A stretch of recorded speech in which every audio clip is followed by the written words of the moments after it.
You are listening to the Foreign Policy Focus podcast. We cannot wait for the final proof. The smoking gun. It could come in the form of a mushroom cloud. Haven't you driven enough people from their homes already? Bulldoze their villages, seize their property under laws they had no part in making. Now working in Libya with friends and allies, we've demonstrated what collective action can achieve in the 21st century. Now the host of the show, Kyle Ansel. This is episode 342 of the Foreign Policy Focus podcast. On today's show, I'm talking about DNC Chair Tom Perez saying that the United States is at war with Russia, updates on the suicide bombing in Sri Lanka and the government's reaction to it, and then I want to discuss the rocky start to the relationship between Russian President Vladimir Putin and Ukrainian President-elect Zelensky. I need you all to take the time to share the show, whether that's by recommending it to somebody or just, clicking the share button on one of these social media sites. Best place to find the show online is at the Libertarian Institute, where the show and my daily news roundup are featured in the right-hand column on the homepage at libertarianinstitute.org. You can also subscribe to my show just about anywhere you can subscribe to a podcast, including YouTube. That way you won't miss an episode, which is the way you get the most out of this show. And last, if you want to donate to the show, right now I just had that set up at patreon.com/foreignpolicyfocus. All right, starting off here, there's an Inspector General report on an investigation into acting Defense Secretary Patrick Shanahan. I've talked about this guy a lot on the show and the potential corruption that comes from having a longtime Boeing executive, now the head of the Defense Department. The Defense Department has a large role in deciding how the $750 billion budget given to U.S. defense is spent, and including as to what weapons makers are, getting different contracts. And so Patrick Shanahan had a good relationship with Boeing. He actually worked his way up there and worked there for a few decades. And so there's a lot of suspicion that, maybe he's more friendly to Boeing products. Now, some of this is probably just him being honest. I mean, he had a role in developing some Boeing projects and, was a high-ranking executive there. So it's not like he probably doesn't believe more in the products that he was, responsible for selling and producing and being involved in the production process of versus, products of what was long time a competitor. My guess is that even if there's no intentional corruption here, and that's what the IG report finds, which, Pentagon Inspector General investigating the head of the Pentagon, I think, at least raises some questions as to, is this really independent? It's not like some outside auditing firm gets to come in here, is given top secret clearance to look at classified documents to really sift through and see if they could find anything that's corrupt. And I believe executive orders say that if there is classified information, as all it's doing is to serve, to hide corruption or, the government essentially looking stupid, that, that then loses its classification. So, then they could expose all this information to us and the public and, know which one of our officials are corrupt and, maybe if these weapons makers are unfairly profiting from their tight relationship with the government agencies that then get to give billions of taxpayers' dollars, so not even their own money, dole out to these different weapons makers. But as I was saying, they know the boss is a longtime employee of Boeing. And so then if you're going to make a recommendation, let's say, that something that we know has come up, the decision to either purchase F-15, and I believe it's the XS variant, or more F-35s, we've recently seen Pentagon decisions to go with the Boeing-made F-15s over the Lockheed-made F-35s. And, there's really no way to detect this kind of corruption, just, small people making these kind of decisions. This is something that Peter Van Buren points out in a recent episode of the Scott Horton Show. I'll link to in the show notes page. And, even if you're not an every, episode listener of the Scott Horton Show, which you really all should be, you definitely can't miss the episodes that he does with Peter Van Buren. They're absolutely great, very entertaining as well. So definitely listen to that episode of the Scott Horton Show. Now, in the investigation here, the Inspector General points to a few claims where maybe Mueller report style, you have just saying that, hey, these are cases of possible, in this case, corruption, obstruction. But, for these various reasons, we found it wasn't. But one of them is the acting Secretary of Defense saying that the F-35 is I'll just go ahead and say F word here with an ED at the end. Now, I mean, from what I've read about the F-35, I think this is a pretty accurate assessment. It's supposed to be a plane that could do everything, but really can't do anything. They're still falling out of the sky at far too high of a frequency. In fact, in Japan, I think it recently ended up with the death of a Japanese pilot. But, this is the current acting Secretary of Defense apparently saying that this most expensive U.S. weapon in history is garbage, right? And this should be a huge scandal because, if it's true, then we should be either doing everything possible to stop spending money on this or, figuring out who needs to lose their job because we've already spent hundreds of billions of dollars on this thing.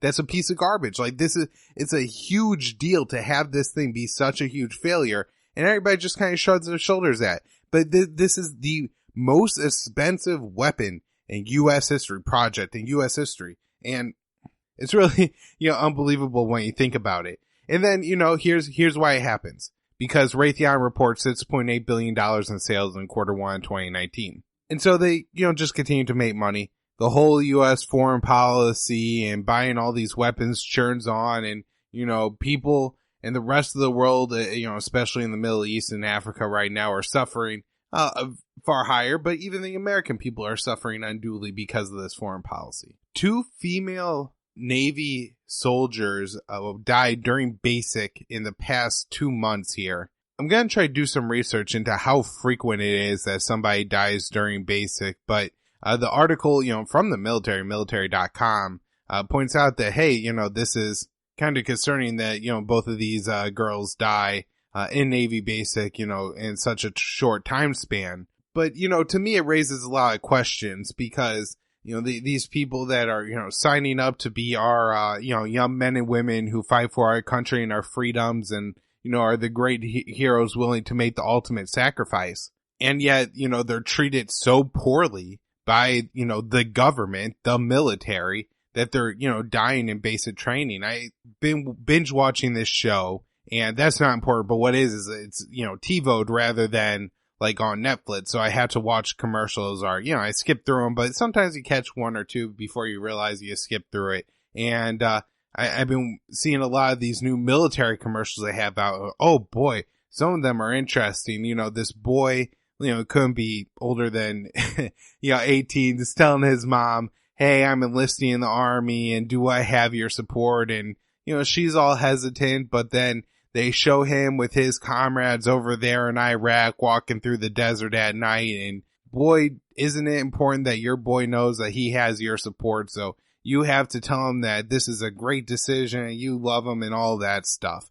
I don't know. It just really disgusts me. This kind of propaganda that's laid on so thick with all the honor and the valor, and we love and respect our soldiers and everybody has to, be on board with this great military thing. But then, the politicians and the government who send them to war and give them all this glory, treat them like crap most of the time. I mean, it's not like soldiers are particularly well paid, especially the infantry. When you look at things like incentives like combat pay, it really ends up with, a perverse kind of thing where some soldiers want to be deployed. You have poor healthcare when they get out, huge amounts of PTSD. The government fights tooth and nail not to recognize, a lot of the suffering that the men and women go through, whether it be Agent Orange or, kind of current PTSD addiction issues that, are being turned up because of these multiple service, endless war crap that all of our soldiers have to go through. And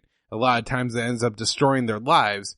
And yet, Congress and the president, the executive, the Pentagon, the VA can never get their act together to give these people good care. And so it's obviously even a lie to them that they can't actually believe that these are our young heroes because they wouldn't treat them this way then. And I think that's pretty obvious that it's all just propaganda for the rest of us. All right, onto these comments by DNC Chair Tom Perez. I've actually never seen this guy speak before, And I guess before I say it, I don't know how important the opinion of the DNC chair is for the kind of Democrat voters.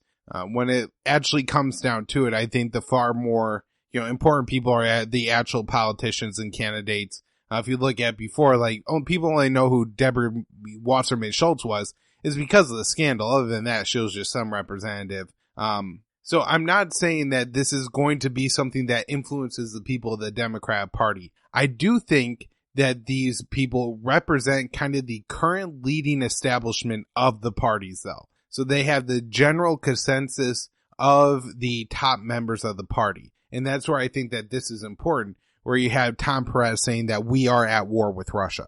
Now, I'm sure I don't have to explain to my audience why this is a really difficult statement. And I should say that he doesn't say we are at war with Russia. He says we are at war in a conversation about Russia, and then goes on to say it's a cyber war. Now, I really don't think war is at all the, appropriate word here. This is kind of at most a Cold War environment where there's sanctions being put on each other.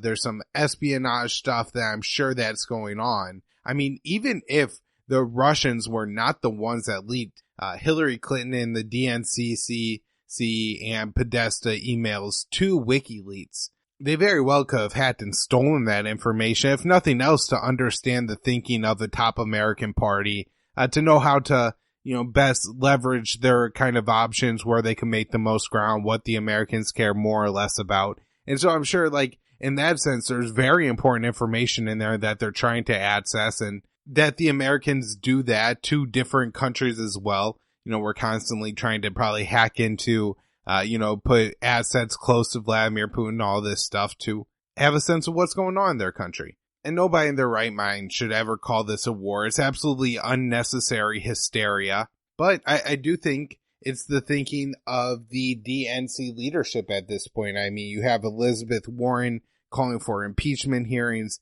Nancy Pelosi is absolutely insane on this issue, as well as, kind of people in important committee positions like Mark Warner and Adam Schiff, who really do believe, I think, that the U.S. is at some kind of war right now with Russia, when really that's not the case and can't be the case. We don't need to go to war with this country. Even a cyber war, in reality, what that would look like is the U.S. trying to kind of hack into and shut down Russian defense systems, or, cause different things to go wrong with the Russian military. I think an actual example of cyber warfare is like the Stuxnet that destroyed a large part of the Iranian nuclear program. Not only this kind of minor hacking and possibly putting some information on Facebook stuff. Now, one thing I want to get into here is that he's complaining the whole time that, the American president isn't doing enough to stop Russia from attacking the United States. But the DNC emails were hacked when Obama was president. And so,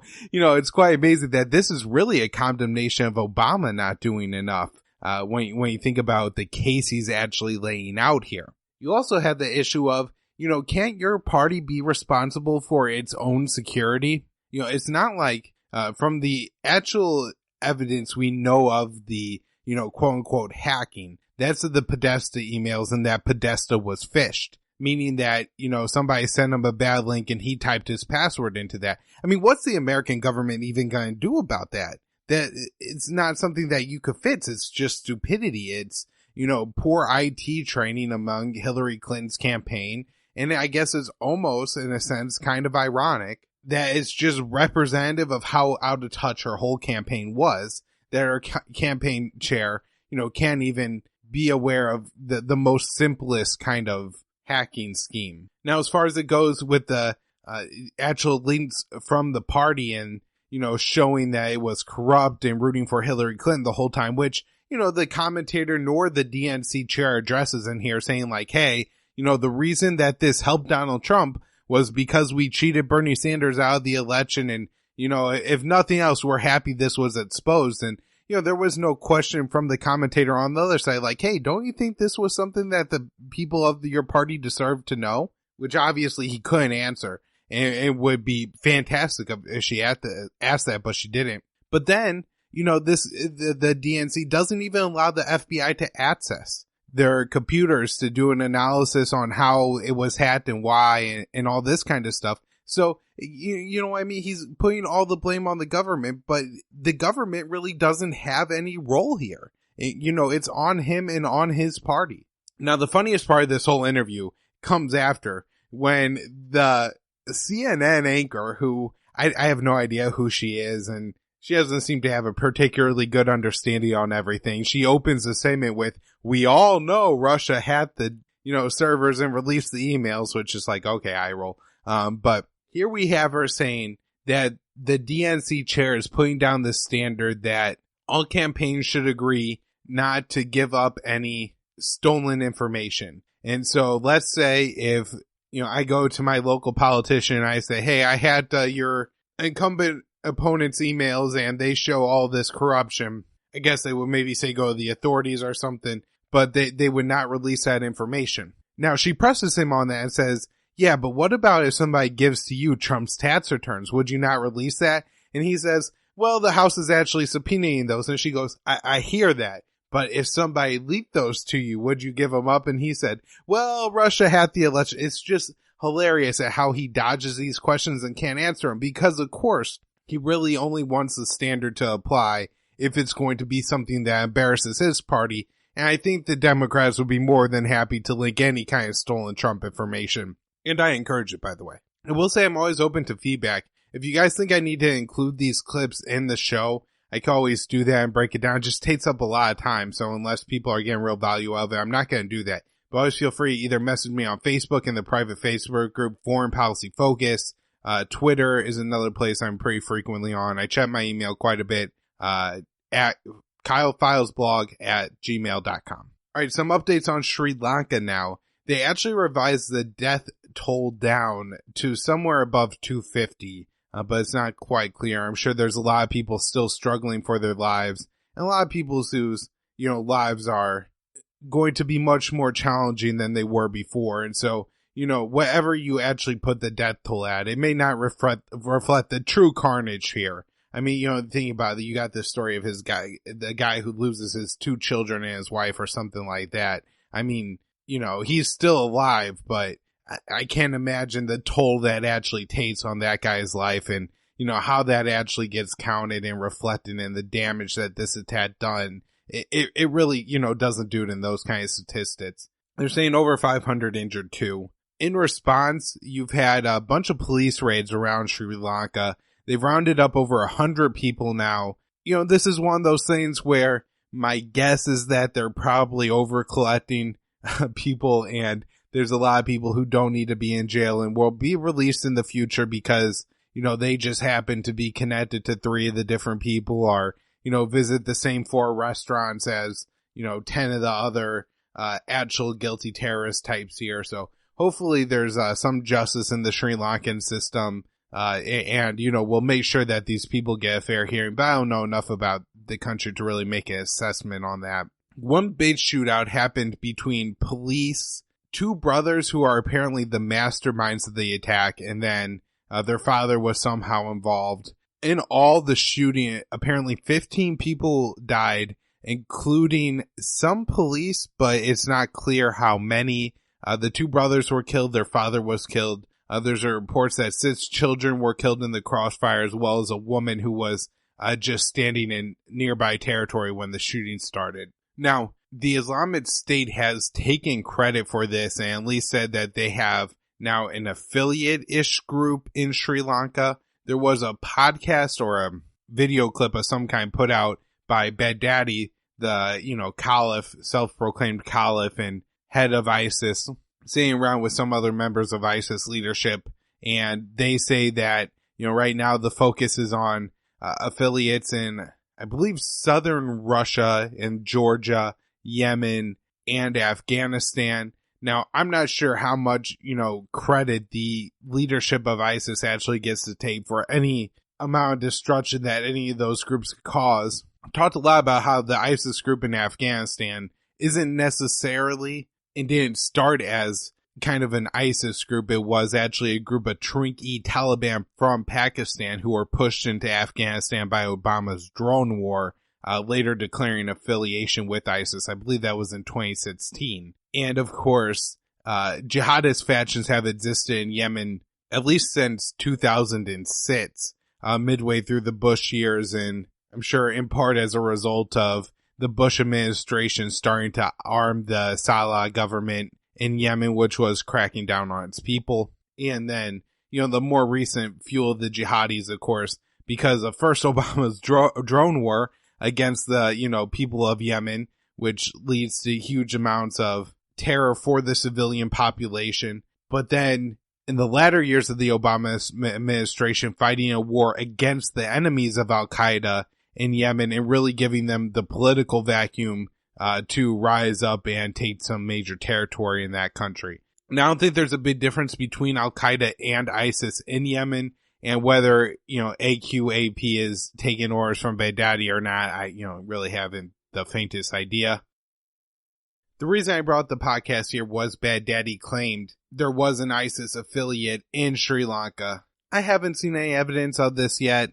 I guess it's very well possible, or it's more the lone wolf style where, they watched a couple videos of ISIS online and, it was part of their radicalization. Last up on Sri Lanka is the government is carrying out something of a crackdown, emergency powers, curfews, censorship, and apparently a ban on full coverings, which is believed to be directed at Muslim women.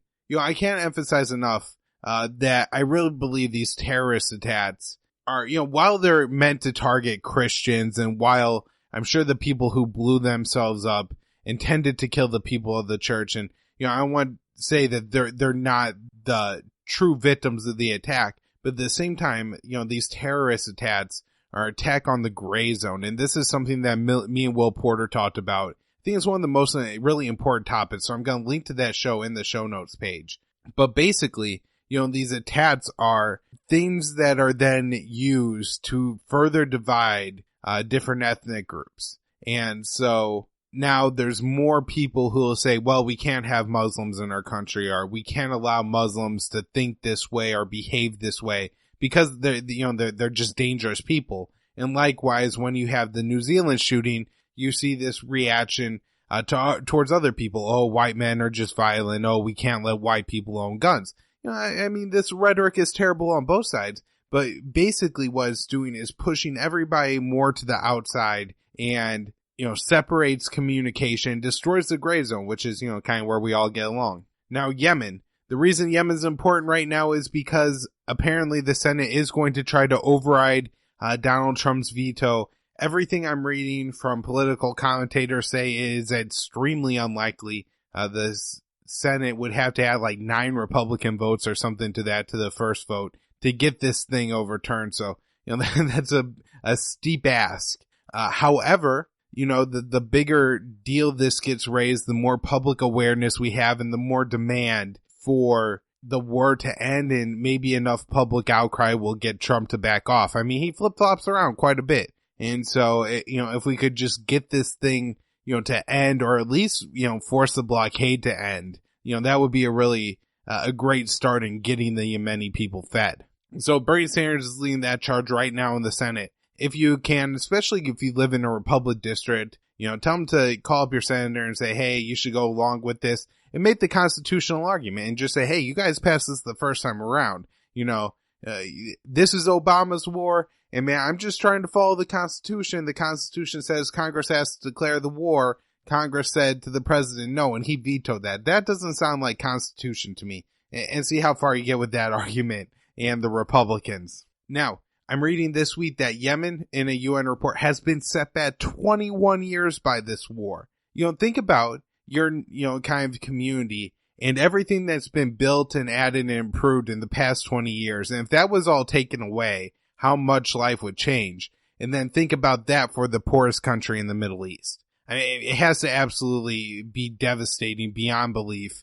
This report is talking about over, I think, 250,000 people being dead by the end of 2019. 140,000 children already dead from this conflict. I mean, the numbers are horrific. Absolutely horrific and disgusting. And there's nothing really more important that could be done right now in the world, I think, than to end this war. That would, ease the suffering of the most people the quickest.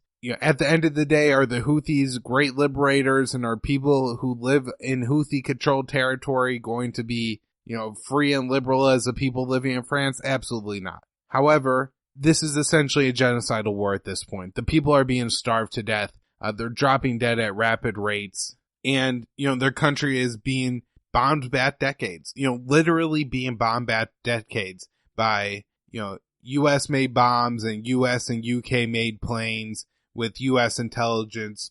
All right, so in Ukraine, we have the outgoing Ukrainian government, Peter Poroshenko, passing a law that says civil servants, police, doctors, teachers, government officials all have to speak in Ukrainian. And apparently this is a real problem. There was a time when Poroshenko himself didn't speak very good Ukrainian. And so it's going to disqualify a lot of people who have probably had long-standing government jobs and, isolate a large percentage of the population, especially a Russian-leaning percentage, from being able to get jobs. I mean, to understand what this is like, just think about right now if Donald Trump was passing a job that says, or a law that says, to, get a job in the U.S., you have to speak English. I mean, people would be, I think, having some pretty loud outcries because of that. This is something that the president-elect Zelensky had opposed in his campaign, and hopefully he'll work to overturn it. I don't like these kind of laws that separate people like this. It seems like it'd be a good thing if it was overturned. Now, around the same time, I'm not sure if one of these moves was in response to the other. It seems to me that they were both in the making. Vladimir Putin announced he had signed some sort of executive decree that will allow Ukrainians living in the separatist-held area of Ukraine, which is usually known as the Donbass region, to be able to have easier access to Russian passports. I guess this is because they are essentially frozen out right now of getting passports from Ukraine. And so, hey, people need to get passports. It's something that we all want to do. I've gotten a passport. I'm sure most of my listeners have them, or will get them at some point in their lives. And having, the ability to do that is, pretty important if you want to go anywhere internationally. So I don't know why this is a huge deal. And if somebody has like a good article on why this is so offensive to Ukraine, you can let me know. Because even the president-elect Zelensky is opposing this and calling for international sanctions on Russia in response. Now, I'm not a fan of the sanctions, and one of the things I had, kind of hoped for with the election of Zelensky is there may be a cooling of tensions between Ukraine and Russia, and that might allow further progress in solving the civil war that's currently just in a loosely held together ceasefire. I mean, there's violations of it pretty frequently. That, result in small skirmishes or a couple people dying. Now, Zelensky had said he would look for an end to the conflict and continues to say that. I'm not sure how important this position is to the separatists in Ukraine, and, maybe if they were allowed to come back into Ukraine with some appropriate steps taken by the Ukrainian government, agreements maybe not to join NATO or the EU, something like that, then this law wouldn't be all that important anyway. So I'm not saying there's a ton of importance on the language law, which could be reversed with somebody else coming in, or, Putin's decision and the demand for sanctions. But it doesn't seem like these two leaders are kind of getting off on the right start here. All right, a couple updates from Syria. The Islamic State continues to be active even though they hold no more territory. Even Baghdadi admitted that they were defeated in kind of the last battle for the caliphate there, held Syria. But they are able to carry out attack, a couple dozen Syrian soldiers killed, a couple dozen Kurds killed in the past month. In Idlib, there's still, kind of deals being worked out between the U.S., Russia, and Turkey and Syria. Rumors of different ceasefire agreements. Russia will carry out some bombings, especially when jihadist groups attack Syrian or Russian positions. There's still a lot of jihad in that Idlib province, and it controls an awful lot of the territory. So we still may be looking at a bloody battle yet to come, but there are some talks ongoing, just nothing that I could call more than rumors so far. Last up, I had this article and I'm going to link to it in the show notes page, but basically what happened is the FBI or the Department of Justice sent a letter to somebody who was once associated with Assange, with some questions on it, and those questions sure make it sound like Assange is being investigated for violations of the Espionage Act, including possessing classified information without a clearance. So basically just journalists doing journalism. This is very dangerous. If Assange is prosecuted under the Espionage Act, this would be, I think, a crisis for journalism and the First Amendment, and definitely something that we need to keep our eyes on. There's nothing conclusive saying that the DOJ is doing it at this point, but like I said, I'll link to this letter so those of you could, draw your own conclusions on how serious they could be looking into Espionage Act violations, but any at all is too much. All right, that'll wrap up the show for today. Hope everybody's enjoying it. foreignpolicyfocus.libsyn.com, libertarianinstitute.org, immersionnews.com, at KYAAALE on Twitter, facebook.com/libertarianunion.